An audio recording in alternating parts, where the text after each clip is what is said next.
that's a tremendous looking trophy. Hello and welcome to Platinum Explosion, number one PlayStation podcast in the Oceanians. My name's Tom Black and joining me, Ashley Hobley. Hey Dylan, excited to be here and excited to do my job and tell you if games are fun. Thank you. Would you like to tell are games fun? Some of them are.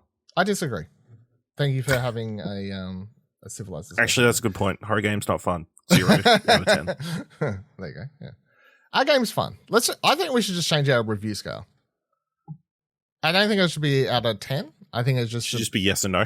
No, it should be out of fun, and I give it an F, U, or an N, or the full. It's like getting skate. you get some of the letters, and you can. If you just get an F, you get an F. It's low score. So really, it's just three options here. Yeah, I think that's how. I think that's how we should. Yeah, that's how true criticism works. We'll work on it. We'll workshop it. Yeah. And the trophy cabinet this week, a gold trophy for Discord is coming soon to PlayStation, and a platinum for Apex news. Some juicy Apex news. But also, I just want to quickly shout out, before I forget quickly, this is episode 291, so if you got any crazy ideas other than our usual just stream a live episode for episode 300, we're about 2 months away, I guess, roughly, but yeah, there you go. Because we don't have the hour, I never mentioned the episode number anymore, you know? I mean, it's in the, if you look at the podcast, it's there, I'll say the episode number, but it's there, but yeah, it's episode 291, so 300 is coming up hot, everyone. It's only, 2 months away. All right, first news story for this week. PlayStation Plus monthly games for February 2023. Here are the games you're getting. They're available now. They're available from today. So there you go. Evil Dead, the game, PS4, PS5. OLLIOLLI World, PS4, PS5. Destiny 2, Beyond Light, PS4, PS5. And Mafia, the definitive edition for the PS4s. There's more games than usual. I feel like we usually get 3. So, what do you think? Evil Dead's a newish game. You don't really care to play that. OLLIOLLI World's a newish game. I don't know if you care to play that. Mafia came out, like 2 years ago? Yeah, I think that was it. Destiny 2 Beyond Light. I'm not sure in the realm of expansions where that falls, but yeah. So that came out 2 years ago. Okay, there you go. They're all over 2 years ago. Yeah, I mean, it's a good month, I guess. Lots of solid titles. Yeah, of that lot, I'm probably most likely to play OLLIOLLI World just because I'll be like, oh, this is a random smaller game. Let me give this a go. It's good. Yeah. Yeah, I reviewed that one. I can't remember what I gave it, but it was good. Yeah. I mean, Evil Dead makes sense, obviously. A multiplayer games needs probably a bit of a boost of play numbers, and obviously, I think they had a recent update from what I saw somewhere. To the same day that this is coming to PlayStation Plus, they're launching a Battle Royale in the game. Why is you're literally about to take a sip of your coffee. Yeah, it's like a Battle Royale. It's even though the game battle. What's it called? I can't remember the mode. Battle Royale. Is it still asymmetrical? No, here we go. Everybody's trying to play, and I want to come in. Yeah, we should play it. We should play it. Evil Dead's reading off Eurogamer. Evil Dead the game's new and free Splatter Royale mode is now live. The 40-player Battle Royale mode introduces 2 new weapons. Blah blah blah blah blah. Yeah, it's asymmetrical. Like the main game's still asymmetrical, but yeah, it's a Battle Royale 40-player. I don't know how it works if everyone's humans.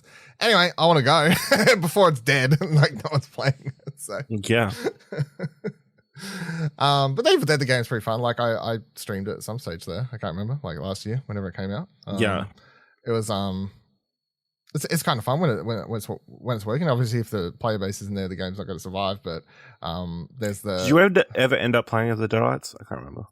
Yeah, eventually I got there, but it was very hard. Not on stream. I had to like days or weeks later. I think I finally got it. I was having a lot of trouble to play as the Deadites. Yeah, but yeah, and playing as them is completely different to the humans. Obviously, this is for people who don't know, the main version of the game is you ever running around as part of a team of humans trying to survive, and if you're playing as the Deadites, you're sort of going around trying to spook the characters and send out demons and monsters, and there's different versions you control. But obviously for the fans of the franchise, there's a lot of fun here. But even if you just like these asymmetrical horror games, I felt like the Evil Dead one had a few interesting bits in it.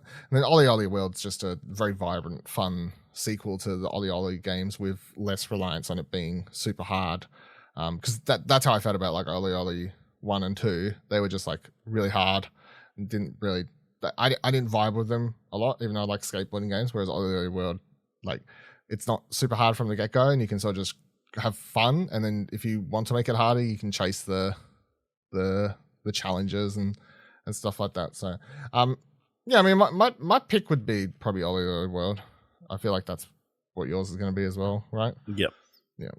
I mean, the other two make sense. So. Destiny, like, add an expansion, seeing as everybody's got Destiny on PlayStation. Or it's free to play, I think, Destiny 2 now. The base thing is, the base. Yeah, so any expansion's a great addition, and then, Mafia is a very well-regarded game as well. So. Yeah, I wouldn't mind playing that. I know I'm definitely never going to have time to play it, but I wouldn't mind playing that. Is where I fell on Mafia Definitive Edition. Because I never played it. I played 2, liked it, played 3, liked it more than most people, so. Yeah. Then the other news that was dropped when they revealed the PlayStation Plus games for the month was Sony's announced that the PlayStation Plus collection, which has been part of a benefit for PlayStation 5 owners, has been available since 2020 when the PS5 launched. Of course, it's a list of 20 games. If you don't know what they are, quickly: Batman Arkham Knight, Battlefield 1, Bloodborne, Call of Duty Black Ops 3, Crash Bandicoot, Insane Trilogy, Days Gone, Detroit Become Human, Fallout 4, Final Fantasy 15 Royal Edition, God of War 2018, Infamous Second Son, Monster Hunter World, Mortal Kombat X, Persona 5, Ratchet & Clank 2016, Resident Evil 7, Biohazard, The Last of... What? Persona 5 got pulled, remember? Oh yeah, but I'm saying the list was...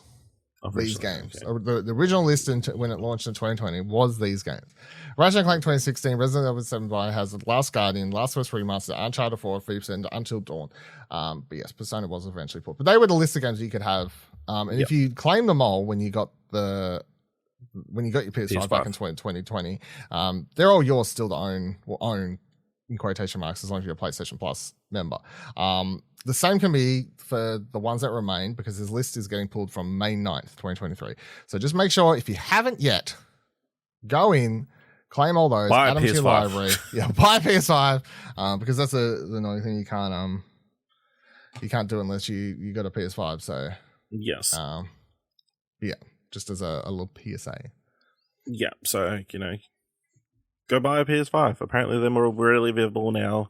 And also, don't go to your friend's place, log into your account, and download them all. Because apparently, your accounts get blocked.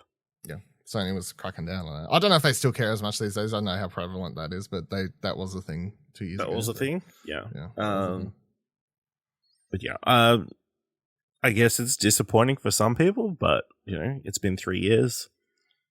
I'm sure it's costing them, like, licensing-wise to do this deal, or maybe they had an arrangement, like, for the first 3 years of the console, and people will not care as much after that. And I'm sure half of these games you can play it through PS Plus Premium or whatever. It was just to help bolster the library at launch, as the original idea. So, getting rid of it now, I feel like it's totally fine. I've seen people react like, of course they would do this. End of the world. I'm like, you ain't going to play the games anyway. And if you have a fucking PS5, just redeem them. Like, Jesus. Like, oh my God. Just fucking calm down. All right. Apex Legends Season 16, Revelry. It starts next week. Yes, next week. Big news for this season. So I want to go over some of it. So what's the big new character they're adding to Apex Legends this season? Well, that's just it. Some sort of robot or like crazy person. Both the characters from the no, I'm joking. No new character for season 16 of Apex Legends. It said they're completely shaking things up. So, they are rebuilding the class system. They're changing a bunch of the characters, and the most significant thing that they're adding for this season is that they are sunsetting. Their new favorite word, the arenas mode, and replacing it with Team Deathmatch. So Apex Legends will have Team Deathmatch as of next week as a thing you can jump into and play. I think it's really cool. I think this is the mode that most people wanted, like that, just as a mode. I'm keen to have it as so you play. I can see it every minute. When I first want to play Apex, you play a little bit of Team Deathmatch. It's like a warm-up thing. You your fingers They get into instead of like dropping in and dying straight away because you're like, what the fuck? I'm not in the zone with my controller. I haven't played, sort of thing. Because losing a team deathmatch, it's a typical thing, It's first to 30 kills, first to win 2 rounds wins, 2 squads of 3, so 6 players per team. Fucking go ham. I don't really care if I die, whatever. Or the other way I could see this being really helpful for playing Apex is we're playing Battle Royale. We're fucking losing terribly. I'm like, can we just play team deathmatch? I just want to shoot some people. I'm sick of losing. I'm sick of dying as soon as I land. I feel like it sort of covers both ends of the spectrum. The spectrum there, we're just like, I just want to shoot. But I just want to activate fucking Octane's running ability and run around like a crazy person trying to kill people, and I'll die. It doesn't matter. Who cares? What do you think about the addition of team deathmatch? Yeah, I think, it's nice to shake things up. I guess the arena mode maybe didn't. I feel like there was little talk about the arenas after maybe the first 6 weeks or something. It was fun while it was there, I guess. Obviously trying to do the Valorant kind of, or Rainbow Six Siege, 3 versus 3, take each other out, kind of be tactical or whatever thing. But I don't know. I think it'll be interesting to see what champions work best in this this kind of setting. Yes. Because I think when you talked about it, after you heard the news, Lifeline's not going to be that useful. There's not going to be any revives or anything. So, other than dropping out healing, how helpful is your Lifeline going to be as a champion? Yeah, that kind of stuff. So, yeah, I definitely how feel overpowered is Bloodhound going to be? Yeah, well, I feel like there's going to be some characters that are just going to perform better, and if you're playing other ones, it's just because I guess like them. Yeah, or as long as, I guess maybe even if you like Lifeline and you're trying to build up a certain badge for her, and it still counts towards unlocking the badge if you're getting kills or heals in this mode. I'm sure there's reasons that some of the characters that aren't really good in this are gonna work, but so alongside Team Deathmatch though, this season, at least to me, is more or less a 2.0 version sort of reset system that Respawn's decided to do with Apex, because they decided not to add a new character. So that's the first time since the game launched that they're not adding a new character in the game. So they've added 15 since launch. They've added 4 new maps since launch. Whatever else this season, they have no new map, no new legend. Instead, they're just reworking everything. So they're changing all of the classes. So you're now going to have 5 classes in the game, and they said that they're doing this more or less because when they launched the game, the 4 classes, they fit perfectly for the characters at launch, but obviously as times progressed, some of the characters just don't seem to fit there. They're reworked characters that don't really fit in their original system, all these sorts of things, so they're changing them up. So now you're going to have Assault class, which is combat initiation and utility, Skirmisher class, combat mobility and escape, recon, enemy intel and tracking, controller, area setup and control, and support, which is going to be team survival and supply.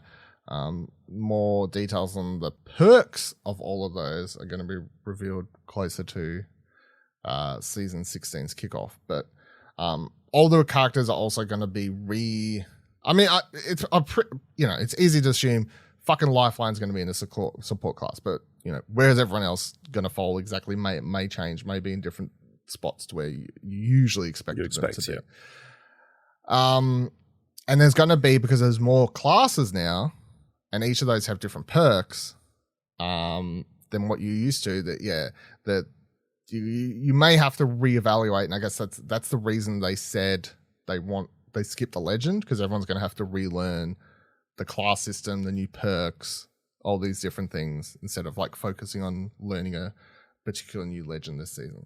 And a bunch of legends are also getting some changes. So 6 legends, including Wraith, Lifeline, and Seer, will get changes. And they're going to reveal more on that as well closer to season 16. The other thing that's cool is that they're adding a, what the fuck is it called? I've already forgot. Mixtape mode, right? So this will come roughly 2 weeks after the launch of Season 16. Mixtape mode is going to be at launch. It'll be gun, run, control, and team deathmatch. But yeah, so mixtape is a permanent mode, but what's in that playlist of rotating modes is going to change like all the time. It's not going to be a permanent sort of thing. So if you're sick of Battle Royale or you want to warm up on something else, if you click on Mixtape, you're going to be thrown into, I guess, whatever the limited time mode is at the time of the year when you're jumping into this, maybe Team Deathmatch, whatever else. Like, they're just going to be the smaller modes that is there without having to maybe commit to one. You're just going to be thrown in, especially if you're trying to find one where more people are playing one than the other. At least this will get people to cycle through the different ones.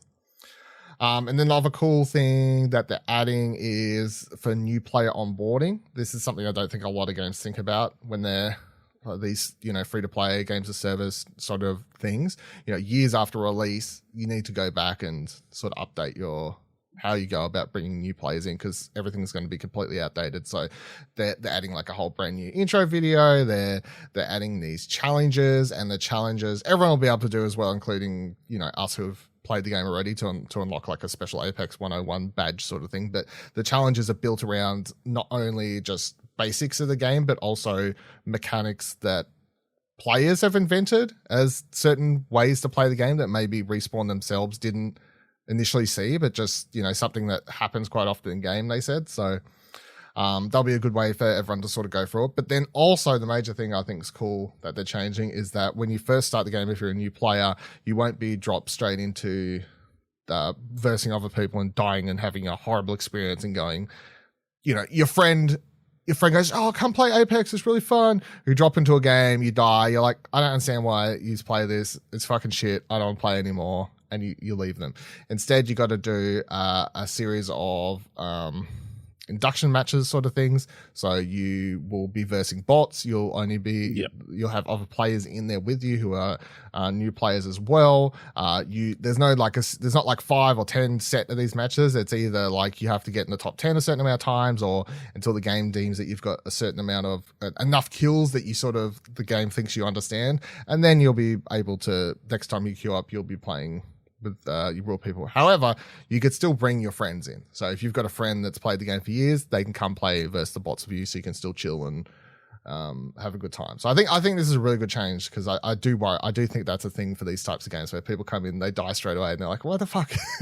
Like, what is fun about this game? I don't understand. Like, it's dumb. So and they're changing. The other really cool thing is they're changing the fucking firing range finally. So the firing range has always been dumb, because you go in there, you want to pick up the new gun that just launched, and you want to give it a go.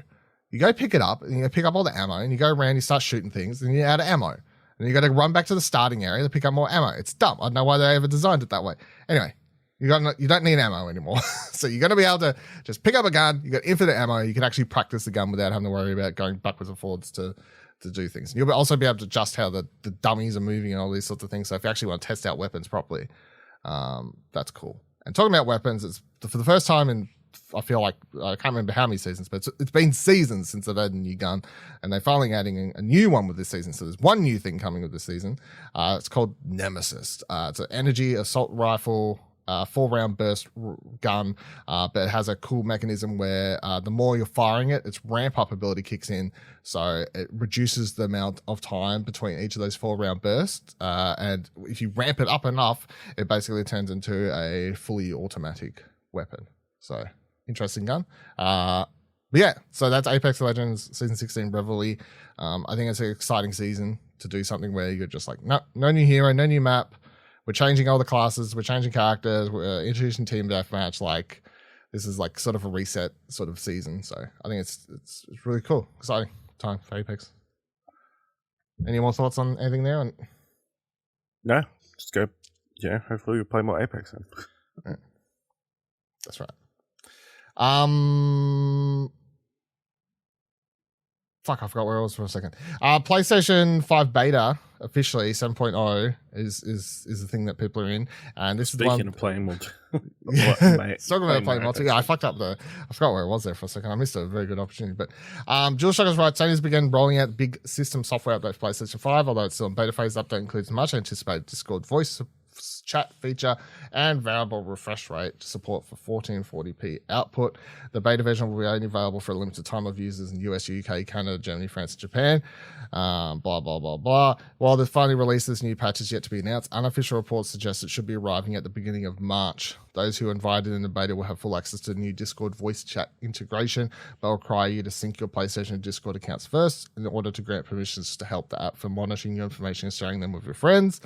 But yeah, the full patch notes are like join a Discord voice chat with your PS5 console, start request to share screen from your friend's profile, new join game icon in party chat, so you can just click on it, apparently jump you straight into the party with your friend in the game. If that works, that'll be fucking helpful.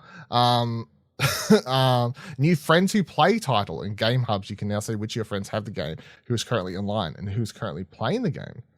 Manually upload game captures to the PlayStation app. You can now manually select and upload individual screenshots or game clips to play PS app from your PS5 console. That is good because I don't know why that was ever not a thing. Like you save a screenshot, save a video, and they automatically go to the PS app, which is cool. When it like that's I love how this is a thing. But if say an upload fails, or maybe there's a really older screenshot because it only keeps your current, like I can't remember the size or whatever, but only current screenshots and stuff you've taken. What if there's a game from 2 months ago that you suddenly want to share on Twitter, or you want to like add some text or whatever, and you've still got your PlayStation? You can't just manually. We can now when this is out, but at the moment there's no way to do that, so that's dumb. That's crazy. Yeah, it's weird. Variable refresh rate support for 1440p finally comes. So for the people, this is mainly again for people who play their PS5s on like 2K gaming monitors, because that's what majority of people have. So you can now also sort and filter games when adding games to a game list. You can use filters in your library to easily find PSVR games, as well as PSVR2 games. So they've added those, of course, as search filters ahead of the PlayStation. Well, in time for the PlayStation VR2's launches. And there's a PS4 to PS5 save data migration. So when you download or install a PS4 game on your PS5 console, a notification that PS4 save data is available in your PlayStation Network cloud storage will appear if your PS5 console doesn't already have save data for the game. You simply then select notification to download your save data. And then when you download or install a PS5 game that can load PS4 data, such as the PS5 version of the game that also released on PS4, the same notification will support release. This sounds very confusing, but long story short is it should stop you from downloading the game, booting it up, being fuck, I forgot to download the save, or something like any of that. It's a quality of life sort of thing, I guess. There's now also a PS5 to PS5 data transfer feature, so I guess for a world in which people are buying new PS5s, and they're transferring the data. I don't really know when and how this is happening, other than I guess if you broke one. I don't like, there's no special edition ones. Like this is usually a thing when, you know, like someone's buying a new PS5 because there's like a special limited edition or something like that, and you want to transfer your data across, but don't know. Anyway, you can also now update the DualSense wireless controller with a wireless connection. Whoa. Do you know? You know the amount of times that update pops up and says, do you want to update your DualSense wireless controller? And you know why I say no? Because I go, I know where the fucking cord is. If I can do it wirelessly, I'll click yes. I'll do it. I'm happy to wait the extra minute. It's not the waiting an extra minute. It's I have to plug I have to find the cord. I have to plug the cord in. So yeah. Cool. And then the most important one, but we're getting fucked on, I believe, is game capture using voice command. But it says US and UK limited release. So until they work out how AI can understand, I can Australia capture the fucking. Just do it with American accent. Yeah, it might need to.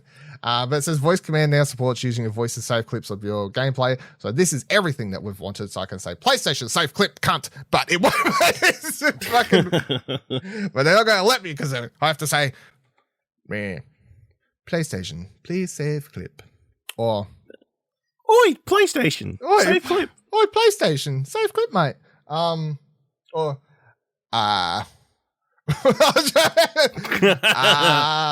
Will ask upon my PlayStation, would you please save this clip? Yeah, I think that's it. All right. Right, yeah. There's your bad notes. We're now the American and the British. Yeah. I think we did. Good. PSVR for the players. All right, let's run into PlayStation VR worlds for a little bit here. So firstly, this was a whole news cycle that happened in the week between stories, but IGN writes, Sony denies reports of PlayStation VR2 production being slashed. Sony has denied earlier reports that it's halved its projected shipments of PlayStation VR2 units at launch due to lackluster pre-order numbers. The original story came courtesy of a Bloomberg report that cites multiple unnamed sources familiar with the situation. According to the sources, Sony was forecasting that it would ship just 1 million units during the current financial quarter, which runs from September 2022 to March 2023, and encompasses the PSVR2's release date of February 22nd. Sony had reportedly sought to ship 2 million units during that same period in hopes that titles like Horizon Call of the Mountain would stir up enthusiasm and therefore pre-orders for the system. But in a statement to GameIndustry.biz, PlayStation said it has not cut PSVR2 production numbers and that it is, quote, seeing enthusiasm from PlayStation fans for the upcoming launch, which includes more than 30 titles such as Gran Turismo 7, Horizon Call of the Mountain, and Resident Evil Village, end quote. So I always thought the story was a bit weird because, I would understand if the story was Sony has changed their hopes of projected total sales numbers, but to cut production, like a story coming out saying they're cutting production a week before February when the fucking console's 3.5, 4 weeks away, I was like, this just seems odd. Like, you're not cutting production that late into, like, you committed at this point. Like, this isn't I don't understand maybe if you're like, they were like, we're just lowering our overall expectations, you know. Yeah. What do you make of this whole news cycle? I mean, yeah, I don't think, they might be slowing down production because they've got the pre-order numbers and like, we won't need to have 3 million. We don't need to be making 100 PlayStation VRs every single day based on the numbers. You know what I mean? Or something, I don't know, the equivalent, the math of what should the number of PSVRs they should be making every day. But, obviously it is not sold out everywhere. You can still pre-order it. I don't think that's necessarily a bad thing. Like, we're so used to everything being sold out that, like, in the world where stuff isn't sold out, we're like, well, that's it. It's not selling. No, I'm sure, salespeople will be selling people PSVR 2s, The little old grandmaster comes in and is like, oh, what can I get my grandson for their birthday? PSVR 2. Now it's on the shelf. But yeah, I mean, it's definitely a wait and see. And I think, obviously, the reviews of the actual console and the games is going to have a huge impact on the success. That's why I don't think the pre-orders matter too much. I feel like Sony surely would understand this. There are going to be so many Kierans out there who, as soon FOMO, as good word comes out, FOMO will hit and they're like, I need to pick this up. And I think Sony understands and they're relying on that. The FOMO, the good reviews. I think I just can't believe they would be dumb. Like, they've got smart people there. They would understand that there's a little bit of trepidation around it. They would understand that they sort of dropped the ball on PSVR 1. They would understand that surely the marketplace people don't want to spend this much money at the moment unless they but if they get the FOMO, people will spend the money. Like, people are like, I can't afford it, but FOMO kicks in. They're like, all right, credit card, but yeah, that's why I don't think the pre-order numbers matter too much at the moment. There's going to be I think a decent week or two. I don't feel like it's not going to sell. I feel like it's going to sell. Like, there's a hardcore but niche VR community that's going to grab this thing, and there's a hardcore niche PlayStation fan base that's going to be excited for this no matter what, like myself. But then it's going to be the weeks, and after that first couple of weeks, it's going to be the holy shit. It's going to be if some content creator, YouTuber, I don't know, makes a video where they're freaking out over, oh my God, Horizon's the fucking, the dinosaur. If that goes viral, that's it. That's all they need. It's done. Shit will sell. That's all it takes. So yeah, I feel like those first couple of weeks, just seeing the reviews and just reactions and stuff like that's going to be super important. So, talking about PlayStation VR though, PlayStation over the PlayStation blog, they post up a full FAQ sheet. A bunch of it I didn't feel like was like it's fine. It's helpful for people who want to look at it, but there's a few things there I thought were just.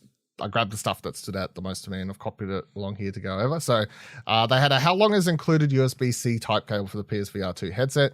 And they wrote the included cable is approximately 4.5 meters long.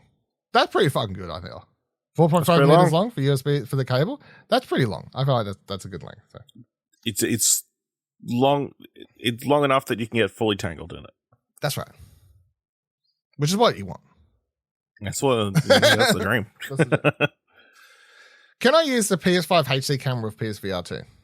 While there is no need to use an external camera to experience PSVR2 since it has 4 embedded cameras on the headset, the PS5 HD camera can be used with PlayStation VR2 if you want to film yourself while playing PSVR2's broadcast feature.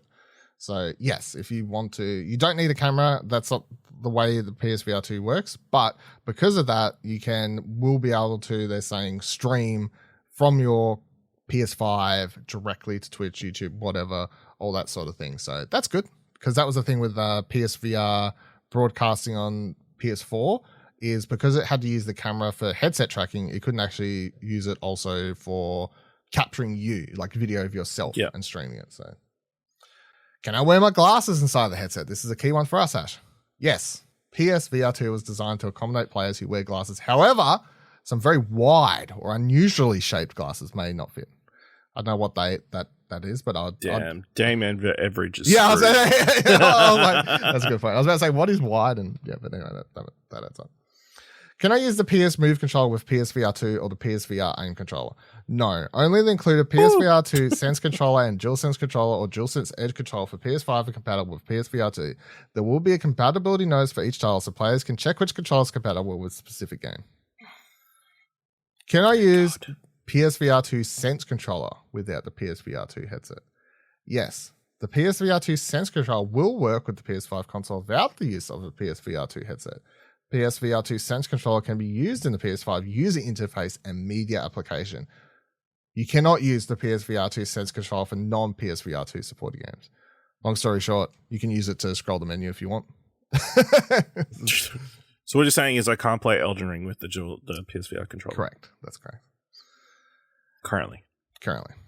How many games are in development for PSVR2? There are currently more than 100 titles in development for PSVR2.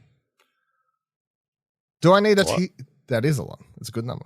Do I need a TV to use PSVR2? A TV is required to set up the PSVR2 unit for the first time.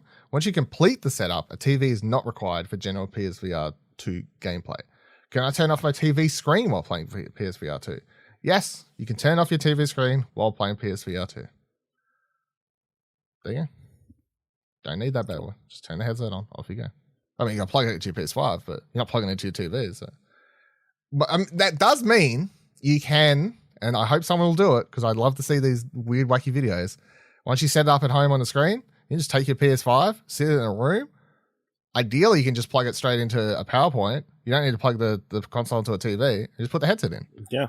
Well, once you've done setup, I'm going to try it. Maybe. We'll see. I should try it. That'll be cool. In a spare room? Yeah. In a spare room. Just plug it in. Completely empty room. Completely empty room. No chance of hitting anything. That makes it, it does make it easier to play and, like, just saying. Like, I know it's If you're like you and you have two PS5s, I mean, and you're like, I don't need this attached to a TV. Good point. If you are like me and you have even if you only have one, you could just unplug the cables. Hold on. If you only have one PS5, if you get an extra power cable, then you could easily move it backwards and forwards if you wanted. Because you don't need a HDMI. You don't need a HDMI. You could leave the HDMI, leave the power cord, have another power cord, and just move the PlayStation. That would work, right? Even if you only got one. Yeah. Yeah? Okay. All right. That'll do it for this week's episode of Platinum Explosion. Let us know any comments, questions, concerns you've had about the show. Of course, make sure to listen to our podcast episodes of The Last of Us on the podcast feed as well if you're missing those. You can find us on Twitter, explosionhour.com/Twitter, explosionhour.com/Discord. And if you like this episode and thought it was worth $1, head on over to our Ko-fi page, explosionnetwork.com/support. And until next week, remember, every trophy counts.